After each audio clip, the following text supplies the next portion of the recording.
All right, so Daydream and Cardboard. First, we have two big ambitious goals today. The first one will be to build a VR scene. So we're going to be using the Google VR platform. So the Google VR platform, it supports both Daydream and Cardboard. It allows developers to target both platforms at once. And when you do that, it's basically an exercise in graceful degradation, right? On one end with Daydream, you're going to get a fancy remote at high frame rates. And on the other end with Cardboard, you're going to get to look at things, and the frame rate is not that great. Our second ambitious goal is going to be to create a Tango app. Now you can think of Tango as an augmented reality platform. I think I'm going to get feedback at some point. Just note for the PA people, right? So yeah, Tango is an augmented reality platform, but technically it's a bit more than that. It lets a device understand where they are in the world and detect what is around them. And it does that by leveraging computer vision and specialty sensors on the specific device you're working with. So our application is going to use Tango's motion tracking, aerial learning, and depth perception APIs. We're going to see how to populate a real space with virtual objects. So what are we going to use to write our app today? Unity and Unreal are the go-to platforms for VR content creation for sure. You need to import 3D models, animate them, simulate physics, edit scenes, all that jazz. Unity and Unreal are really hard to beat. The problem there, though, is that with Unreal and Unity, they're game engines. And as an app developer, which this conference is all about, we want to access awesome APIs and libraries that are available on Android. With Unity and Unreal, you mostly lose access to all of this stuff. So with that in mind, today we're going to use Java and native Android tools. So OpenGL is the standard when doing native mobile development 3D. And it's actually getting better and better. So with each new version, OpenGL ES adds features that were only available on desktop OpenGL in the past. So this means that nowadays you can push the envelope in a big way and get awesome looking results. The issue is with OpenGL ES is that it's a pure graphics library. It's not going to import your 3D model. It's not going to animate them. It's not going to detect collisions. You're not going to get to simulate physics easily. You're going to have to do all that work on your own.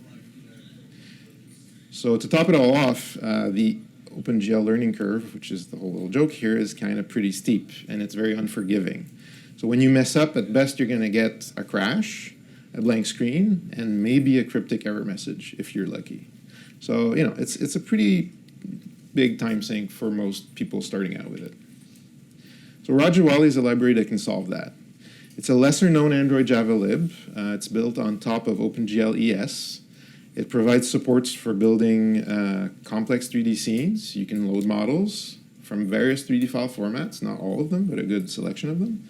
It helps with animations, and it has a slew of other nice little features. It's built on top of OpenGL ES. So that means that you can actually still interact with OpenGL if you need to. And also it's open source. So there's a lot going for it. Okay, so we're going to start on our first ambitious goal, which is how to build a VR app.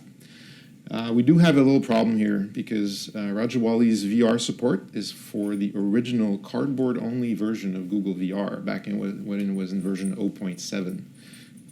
So with the introduction of Daydream, some breaking changes have come up. The good news is I have you covered, right? So a modified version of Rajawali's VR classes is available on the GitHub URL below. And also it's where you're going to find all the sample code for this presentation. All right, so now we're going to see how to build a VR app, the 10-minute edition. Right, I've mentioned that Rajawali is an abstraction layer on top of OpenGL, so I want to avoid a deep dive because that's where I usually see a lot of glazed eyes. But it's important to understand a few key concepts still. So with OpenGL on Android, your GL surface view is the view component you add to your layouts. You're going to need to assign this view a renderer of your own making. So this renderer is where you find all the OpenGL commands that draw to the screen. It's also where most of the complex setup code is going to live, usually. So another important concept that is still useful today is the GL render thread. So the role of that is to keep the 3D rendering fast and smooth. It's working much like the UI thread that we're all used to. So it does mean, though, that we need to be careful how we interact with the GL thread. We're going to want to avoid heavy work, just like the UI thread, of course. You're going to have to be very aware of thread safety. So when you're going to pass variables to your renderers, or pass attributes and all that, you're going to have to make sure that these things happen on the right thread. Otherwise, you're going to run into concurrency issues. Right, so since you can't just change the renderer's state from the UI thread, classic OpenGL on Android would expose a method called queueEvent, which you would just give a root runnable to for that, for that purpose. So that runnable will execute on the GL thread. All right, so last diagram here. So here we see how Rajawali abstracts away OpenGL. The exact details are not really that important. The really important part is that you still have a surface view on hand, and you're going to assign a renderer to it. So it's very similar to what you would have done with OpenGL if you're used to that. All the 3D drawing code still lives in the renderer. It still executes on the GL render thread, so these things are still true here. And we're going to see that thanks to Rajawali, the renderer will actually be a lot easier to implement. So let's start implementing that renderer. So at the top here, you see sort of it's maybe a bit faded, but we're talking about the init scene method that you would have in the renderer in Rajawali. So the first thing we're going to do, we're going to set the background to blue, right? Easy. Then, before going further, we're going to need a light source. Light is a key component of 3D. It's usually where also things kind of get very complicated if you want to make very realistic looking scenes. We're going to keep things very simple today. We're only going to create a directional light source, as you can see. We're going to place that light source at the coordinates 0, 10, and 0. If you're not familiar with like x, y, z and vector coordinates, this is going to be at top of the origin at 0, 0, 0, 10 units above it. So the light will be looking at the origin, so it's like shining directly down. You can see a convention here with Rajawali where you can point things at something and then say enable look at. That works for all sorts of things. You can even have models that you would say, I want this model to look at this item in the scene. So that's actually very practical when you want to place things in the world. So directional light acts like the sun. The angle between the light source and the surface normal lets us calculate how much light is going to bounce off that thing and how much light is going to reach your camera or your eye. Right? That's how you decide how bright the color is going to be. So using all that information, we're going to be able to light up objects in our scene, very much like the last picture I just added here. All right, so let's start rendering. Rajawali provides many model primitives that we can use. So if you want to play around in the sandbox, that makes it easier. Here we're only going to create a simple cube, right? Very simple stuff. We give it dimensions. Then for the light to actually light up something, we're going to need to assign a material to that object. So here we're going to be configuring our material to be red, and it's going to follow something called the Lambertian lighting model, which is basically what I've talked about, like the light bouncing off the surface of the object. That's just fancy language for saying color intensity. Right. So as it stands, our cube is very flat. We're going to need to move our camera in the space to see the effects of perspective and how we light our model. You can see it's actually pretty simple to orient cameras with Rajawali again. We just set the look at parameter. We set where the camera is, and we're going to have the camera pointing to the origin. So that's kind of nice, kind of easy. So what's next? Well, we're going to want to look at animations. So to animate an object with Rajawali, you can use one of the provided animators that we can see here on screen. In this instance, we rotate our object along an axis. So the axis is the vector that we pass in the method here. We also specify the total rotation in degrees, so 360. It's going to do a full turn. Then when we assign the animation to our cube, we want this full rotation to happen over 2 seconds, and we want to repeat that to infinity. So this is what gives us our effect with the spinning cube forever there. So last step is to register that with the current scene, and all we need to do with an animation is basically call the play method. So all of this is still happening in the initialization phase of our rendering. We're not even really writing rendering code yet, and we get all of this basically for free. All right, so you might be wondering, how hard is it going to be to add VR to this little scene? So let's look at that. Most of the activity code for our VR sample is actually here. So we're going to be extending something called GVR activity, which is the baseline activity in the Google VR SDK. It's not a Rajawali thing. Then we're going to need a view widget as a display. So Raja VR View extends Google VR's GVR view. So you're going to find the modified Rajawali code for the in the GitHub repo, like I mentioned before. So just take that and look at that. It provides all the hooks that you're going to need to get Rajawali and Google VR to work together. And the benefit there is that we get to skip over all the nasty OpenGL stuff, right? So the last step here, So the last step here is you're going to pass your implementation of the renderer to the GVR view. Just simple assignments, basically. Like the GVR view itself goes into GVR activity, and your simple VR renderer here is the VR version of the code I just showed you for that red cube. So that's the last piece that's missing. I'm going to show you what's in there. And there's only two things that you need to change in your renderer, besides making it inherit the right type of renderer. So first, the camera arrangement is no longer relevant. Right? In our VR scene, the headset is the camera. The headset is set at the origin, 0, 0, 0, by default. So the SDK takes care of matching the camera orientation to the orientation of the headset. So second, since our cube was defaulting to the origin so far in our example, and our head is now at the origin, you're going to want to move the cube. Simple as that, and put it somewhere in space. And that's all we needed to get VR going here. Now you might be noticing I'm cheating because there's a skybox around this, but the skybox code you'll see in the GitHub repo is about 5 lines of code, so it's not that complicated. All right, so all of this together though, we have a working example, and if you ignore the usual Android boilerplate, I'm cheating a little bit, I counted 40 lines of code in the sample, and that's it. So that's all thanks to Rajawali, right? It isolates us from all the nasty OpenGL setup code. We don't need to worry too much about VBOs and all these fancy things at first anyway. And we can get going and start having experiments. That's fun. All right. So we've covered basics of how to render 3D objects and even do VR by the side. So we've seen how fast a 3D scene can become a VR experience. You just drop the Rajawali scene into the VR Daydream wrapper and things are good. So a second ambitious goal now, Tango. Building a small Tango app. First off, you might be wondering, why would I make a Tango app to start with? The first Tango consumer device will be, hopefully eventually, the Lenovo Fab 2 Pro. This phone should have launched this summer. Now it should launch before the end of this year. It's hard to tell if it's going to be a successful device though, right? When you walk out of this session, should you be trying to make like a mass market app for Tango devices? Probably not, at least not today. For now, it's a very specialty device. So rule out ideas that depend on mass market adoption for now. Think about consultancy type scenarios. So things where you can provide the Tango devices to your actual users.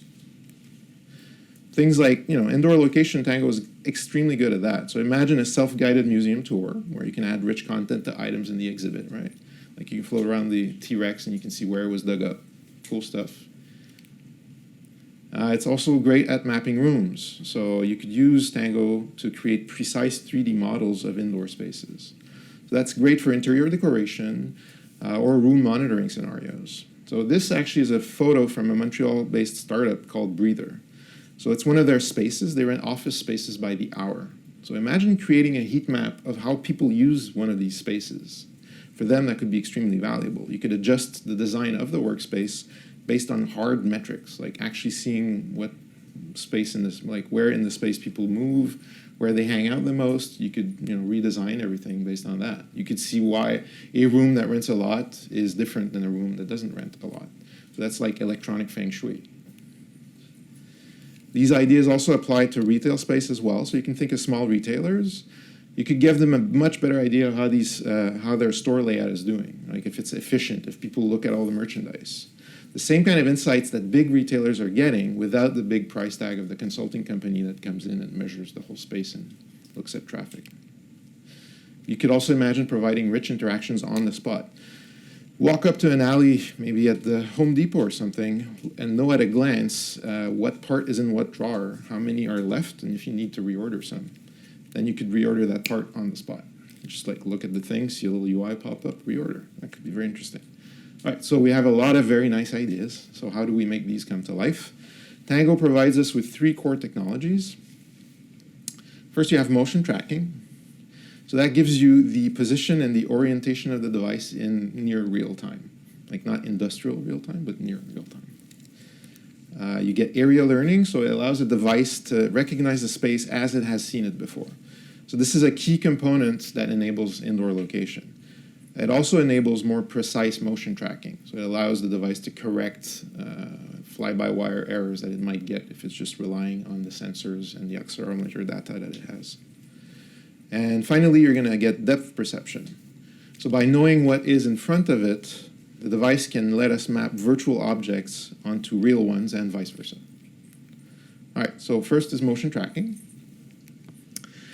What do we track exactly? So the Tango APIs provides you with the position and orientation of a user's device in space in full 6 degrees of freedom. So that's called the device's pose. I'm struggling with saying pose instead of pause because in French it's kind of confusing. But anyway, you'll see me trip it up a few times during the presentation. So you can get Tango pose data in one of 2 ways. You can poll for it, but in our examples we're going to use callbacks, like this example right here. As the device moves through space, the callback can execute up to 100 times a second. Shown here is the full Tango pose data that you're going to get on every call. You notice that's a C struct. For now, there's like 2 important parts I'd like you to focus on. So the position of the device, it's going to be found in the translation array. You get a Java equivalent of that. It's a 3D vector, and it's in meters. So you're going to have to make a bit of a conversion. Sorry. And second, you have the orientation. So that one's a quaternion. Quaternion. So quaternion, what exactly is a quaternion? It's the quotient of 2 vectors. So they fit in an array of 4 doubles. Instead of quaternions, if you wanted to define orientation, you could have specified a rotation along the x, the y, and the z axes. But you're going to run into a problem called gimbal lock with that. So that makes it mathematically harder to define an orientation. Quaternions are not subject to gimbal lock and are simpler to compose and use. So mathematically, they're a lot easier to use, if not easier to understand. But the big story here is that you don't need to worry about the math here. The APIs do all the heavy lifting for you. You just need to know why the quaternions are there and what they're good for. Right, so the Tango tablet is moving through space. How do we update its position in our virtual world?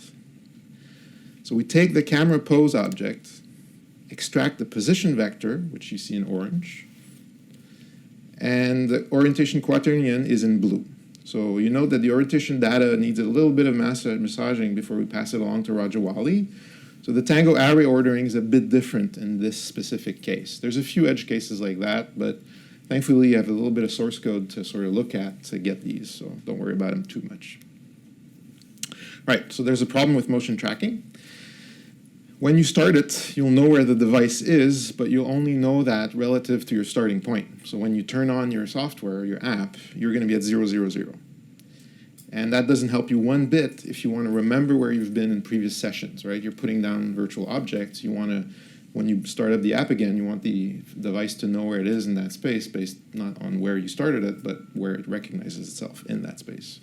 So to be able to recognize an area, Tango has to learn about it first.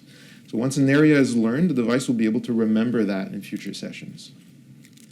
So one way to create an area definition file is by using the Tango Explorer application that we see here. It should be animating. Oh wait, here's a small demo, all right?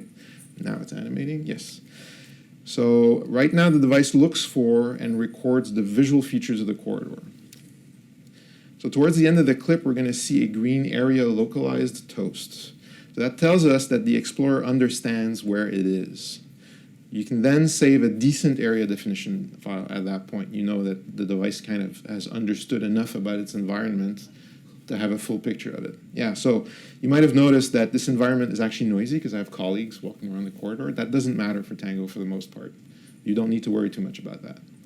It helps if the environment is not deadly noisy with a crowd of people moving about, but it's not the end of the world. You can still get some good ADF files out of that.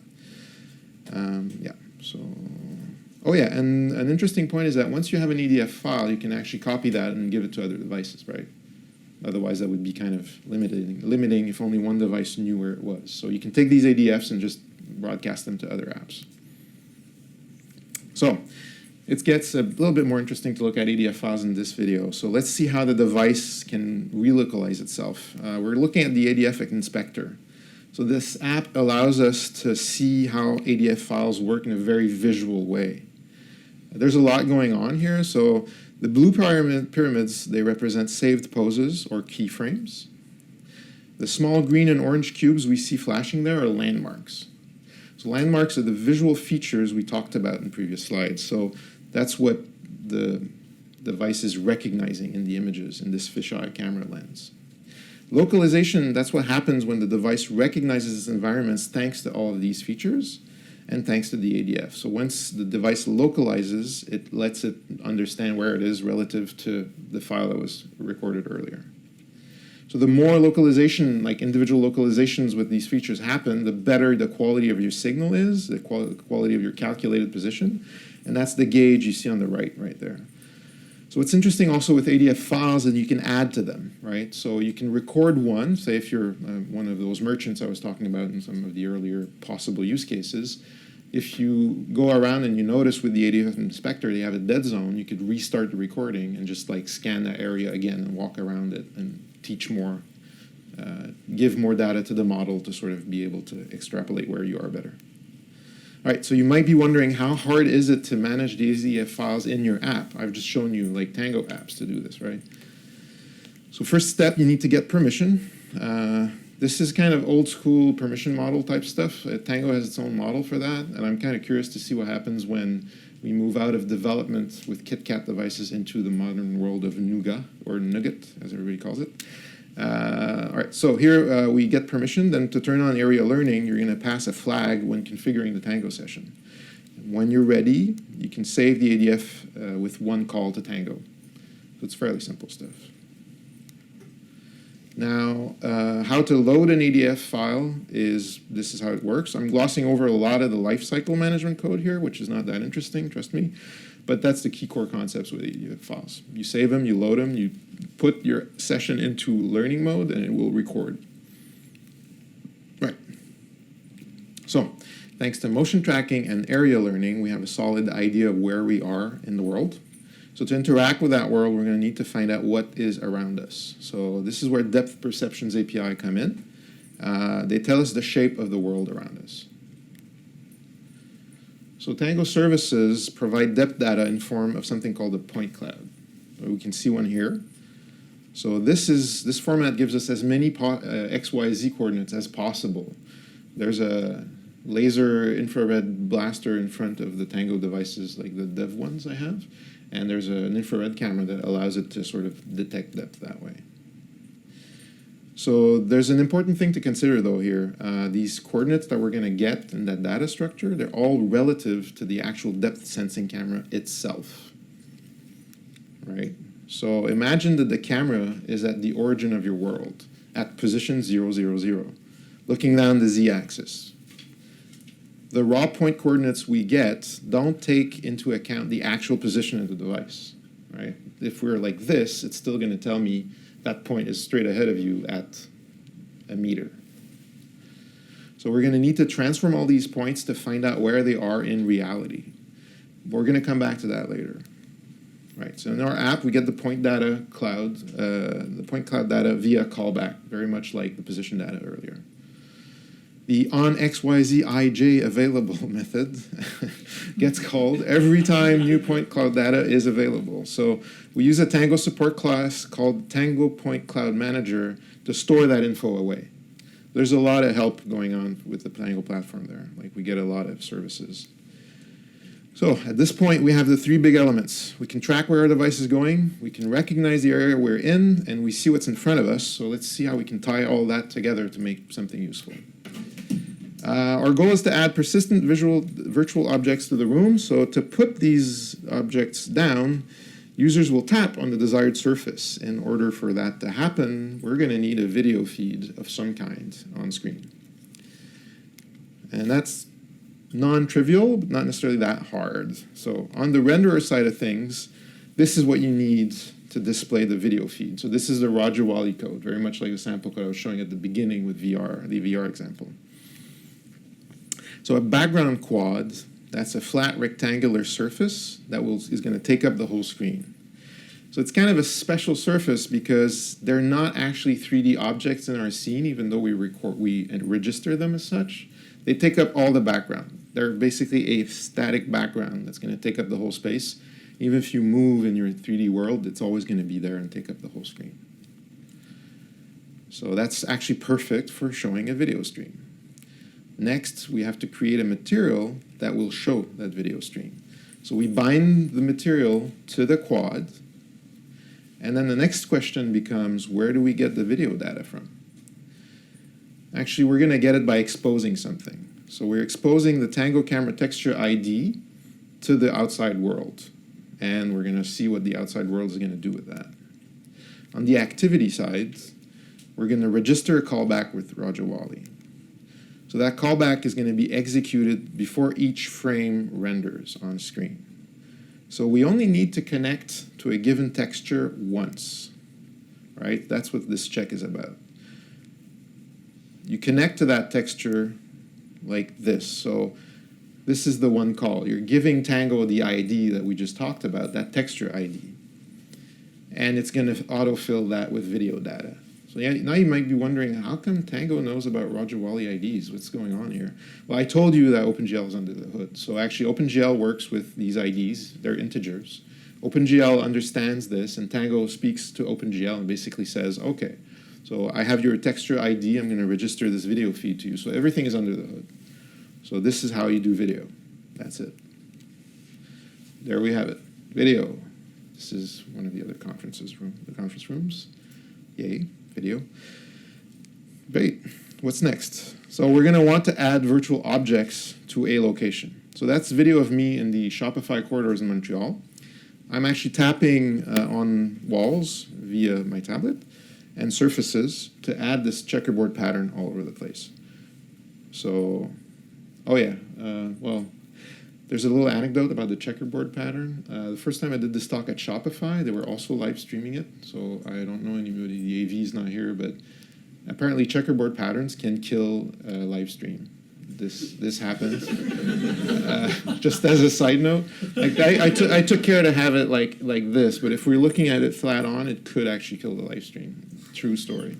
Anyway, so you might be wondering at this part, how much effort is going to be required to calculate a fitted plane from a simple tap on screen to 3D? Let's find that out. And fun fact, 150 kilos is actually 330 pounds. So that person is really, really strong. When a user taps on the screen, we're going to do a do-fit plane. We're going to call a do-fit plane method with a pair of touch coordinates, u and v. This is our x and y on screen. So we're also going to get a timestamp. And the timestamp is important here. We're going to get back to that in a second. All right, so the do-fit-plane method, we're first going to ask the cloud point manager for the latest point cloud. If you remember, our callback was only just passing that data along earlier. We were doing nothing with it, right? This is where we say to the manager, hey, give me your latest point cloud data. And I'm going to need a timestamp on that, by the way. So that's the extra wrinkle, too, here, is that not only are we dealing with timestamps, we're going to be dealing with two different cameras. So the first one is a depth camera, and the other one is a color camera. So that depth IR camera I was talking about, this is what's involved here, and the color camera is what we're getting our video feed from.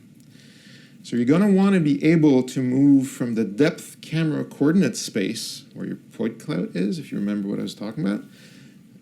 We're going to want to move from that coordinate space to our color camera coordinate space. And if things were not complicated enough yet, we're going to have to deal with time. So the time we got the point cloud is not going to be the same as the one where we got our stream touch event. So those things are going to be different. So we need to map those out. So the good news again is that the Tango class will do all that hard math for us. We don't need to worry too much about it. It's baked into the SDK. Right. So at this point, we're going to use fit plane model near click method to get the fitted plane. So that represents the spot we've clicked on screen, mapped to the real world, and we just basically need to pass the right values along. Like, I do think it's important to look at this code to understand what's going on, so when you eventually, hopefully, look at the sample code for this talk, you're going to understand where you're going, and you're going to have a mental model of where it is that things go. Anyway, so passing the right values along, our color to depth transform is here, the one we just showed in the previous slide. alongside the screen touch coordinates U and V, which we got earlier from the touch event. And then camera intrinsics here have to do with calibration in the camera's field of view, because that's also a thing that you need to take into account when you're doing AR. That comes from the Tango API itself, so again, it's not something you need to worry about too much. The last important critical thing is the data point cloud itself. That's the last parameter. So that's right there, X, Y, Z, I, J. All right, so there's one more transformation. Are you dizzy yet? Right. So the TLDR here is that there's a couple of extra transformation steps that are needed before we get back to Rajawali. And they're all ready to copy and paste in the GitHub repo. So don't sweat it, paste it. Snazzy. All right. So this is your main takeaway slide. All the hard work happens under the doFitPlane method in this sample code.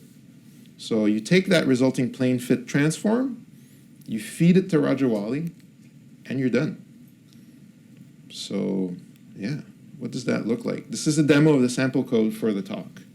So yeah, right, so you see the checkerboard pattern again, but I've added a few objects. So these are Rajawali primitives, like a cube and a sphere. It has its own little lighting model. So the demo code rotates through these three objects that you can place in your virtual space. And the area learning part of the demo code is actually not ready. It will be ready in the following few days. I had a few bugs with it today. I decided to concentrate on this nice presentation instead of working on code that you may or may not look at today. Right. Next up, it's worth noting how some extra operations actually are necessary to properly place virtual objects if you're going to do an actual app. So orientation actually works really great for plane fit transforms when you grab a plane from a wall, for example here. So that plane always points up, at least it did in all my tests. The thing is though, if you click on the floor, you're not always going to get the orientation that you expect. So that's going to require extra finessing on your part to let the users, to give the user some sort of affordance to rotate objects exactly where they want to go. And this kind of makes sense because if you think how Tango works, right? You're clicking on the floor, it doesn't know which side is down if the plane is like this, right? So that's how things work there. Okay, so all these concepts can be pushed a bit further. So I wanted to close on this last little clip. This is a hack I'm working on to help measure and map out real spaces in the virtual world. So you take a real space, you sort of tag the walls, and it gives you like a sense of you can make a model out of that you can then broadcast to VR. So the big idea for this, once it's going to be completed, is I can map a room and I can share the layout of that room with somebody wearing, say, cardboard or Daydream or what have you. So what we're seeing here is me tagging walls in a clockwise order with the app. And I'm going to let it run. But basically when you do that, that purple and yellow line that you see on the floor is like basically the intersection point between two planes. And this is actually pretty basic math, and it's inspired by some sample code from the Tango team itself. So you're going to find something very similar on the Tango side of things where you can tag walls. It's just a bit less fancy. It doesn't show you live what's going on, and at first you're not going to understand what's going on because the app will keep making these weird zigzaggy lines until you find out, oh yeah, I need to do this in a certain order. But anyway, so I think there's space to take a lot of the Tango sample code and turn it into actual actionable apps. And this is sort of one idea of 1,000 that you could be having. All right, so yeah, that's about it. So you can sort of see what's going on there. And small little note, you might actually notice that there's some drift at the base of the lines in some spots. And this is actually an area I had not learned. So that kind of drift would usually be corrected if you did the area learning step properly. All right. That's actually it for me. I'm early. I thought I would blow this session to hell with so I'm going to be ready for questions. And thank you very much for being here.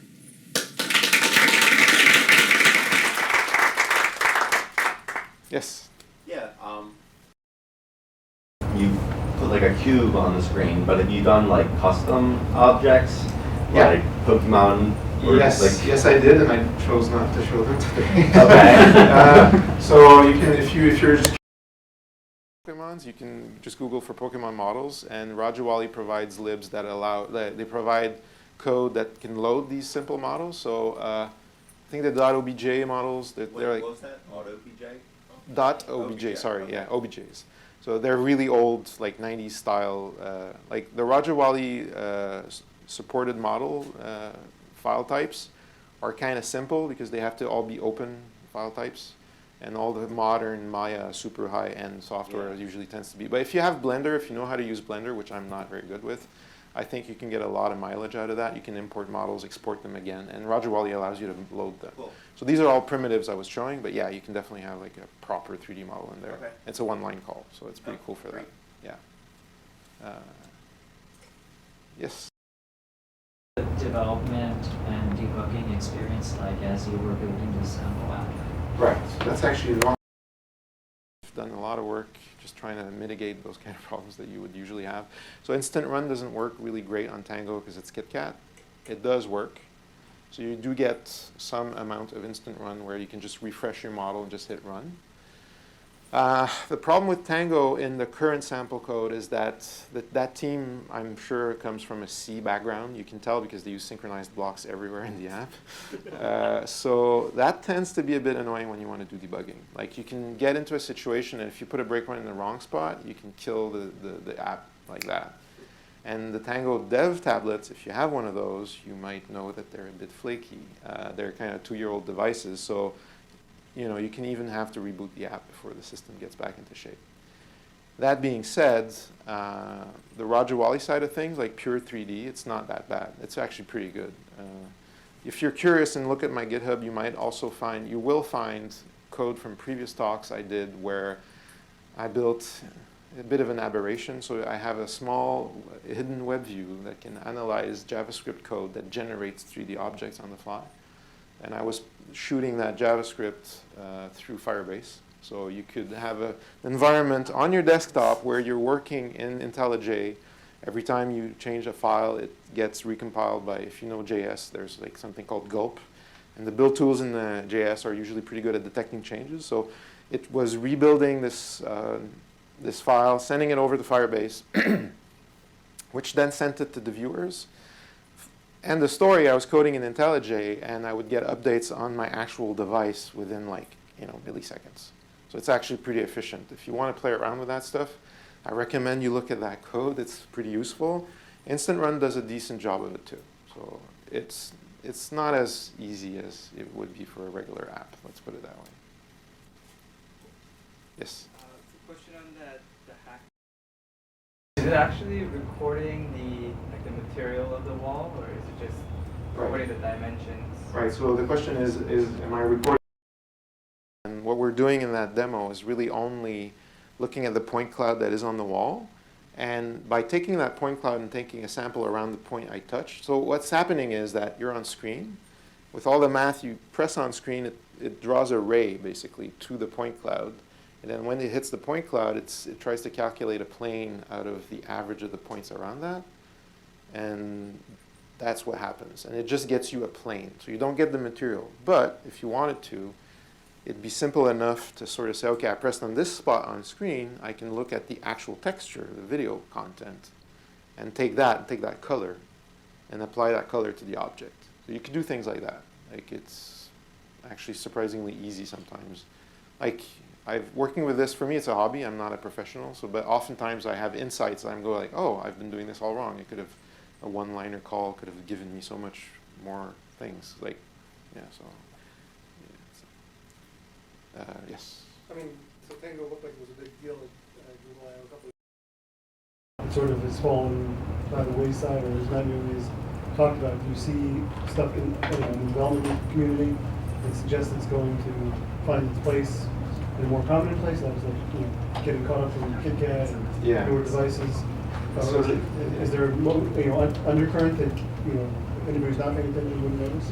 So I really think I'm talking about this. Now, it's not, don't despair though. The thing is, from what I've seen, there's a few things that happened in the last year. So I had the chance to look at an early Tango device from Intel, which was killer. They were using the RealSense cameras that they have combined with Tango, a stacked Tango on top. I saw that thing, the precision on it, the speed, everything was awesome, but Intel has decided to drop mobile development. So I'm guessing there might have been some energy put in that just got dropped by the wayside. Now, I've seen that the Tango team themselves are very active. And I've heard a lot, like from I/O, where the Daydream team and the Tango team share office space. So they are working of most likely, maybe not coordinated, who knows, basically. But the idea, I think, was, the undertone of that one was, read between the lines, we have ideas, we talk to these guys, we're buddies. So they're going to have a product that's going to hit the shelves sometime this year if everything goes well. From what I kind of get the impression that will happen this year, like I haven't heard anything that said this is canceled, this is not happening. So it might actually be a good news that they are taking a bit of time to make sure that the new releases are properly baked. If you follow Tango development, I had a few nasty surprises when making this presentation before because I used to do live demos. And there was a day where they live updated the SDK and everything stopped working, including their own stuff. And still to this day, they didn't fix it, but I kind of suspect that they're working on the next gen and they could care less about the dev tablets at this point. So I think that's a good sign. Am I detecting an undercurrent? Not really. Am I hoping for one? Yes. I think you're going to have a much better idea of that in December. Like I would, unless you have a consultancy scenario as far as like work goes, I wouldn't necessarily like put energy into mass market, like I was saying. Consultancy type scenarios, once those devices come out and there's like reasonable expectation that they will keep stock, I would definitely personally jump into that. Like, but it's just because it's so different, right? It's like whenever there's new stuff, you get an opportunity to get new apps out, and that's pretty fascinating. I just have a quick question for. Clients, like Yes. how big are they? We're gonna have to look at. Yeah, I don't know off the top of my head, but I know that if I do a 3-minute walk, I've tried this in my office, like the saving part can take like a minute. So I'm guessing they get pretty beefy. And on the current dev tablet, like if you try to add to too big a file, it just doesn't happen. So, but we could take a look. I have like, yeah, so I'm not sure. Anything else? Oh, yes. Do you have the link to the slides? Not yet. We will do that. I typically put the slides in the Git repo, so I probably am going to update those. I'm going to have to work them a bit because those videos you saw are massive. That's not going to go in the Git repo, but I'll figure something out. I'll put up the videos on YouTube, and then I'll put the slides aside. Yeah. Oh, yeah. Have you experimented with Microsoft? How development compares between the two frameworks? I've heard of people who have, so secondhand. I heard a lot of good from HoloLens, actually. A lot of people were poo-pooing it because the field of vision is restricted, but apparently it's very, very nice. I haven't tried it personally, so I don't know how the dev environment is. Like, there's a few more AR headsets out there. They all involve being plugged to a PC, which is kind of limiting. So I wasn't super interested in trying them out myself, having a Tango tablet to play around with. But I forget the name of the other one. I'll look it up with you later. But like one of the fathers of augmented reality, his name escapes me at the moment, obviously. He and his team are creating like a proper AR, like HoloLens type deal. There's already a few prototypes out. They've been working on this for years and years and years. Like it's like 3rd generation, actually pretty good. They've built an SDK on top of Unity from A to Z, so that's actually very good. Like it makes it easier. And since you're in a PC sort of standpoint, you don't lose all the libs like I'm complaining about with Android. Like you still get access to most of the useful stuff, right? So you lose out a lot less if you develop on PC, in my opinion, on that. So that's one I would explore as well. Cool. Well, it was really a pleasure to talk to all of you. Thank you again.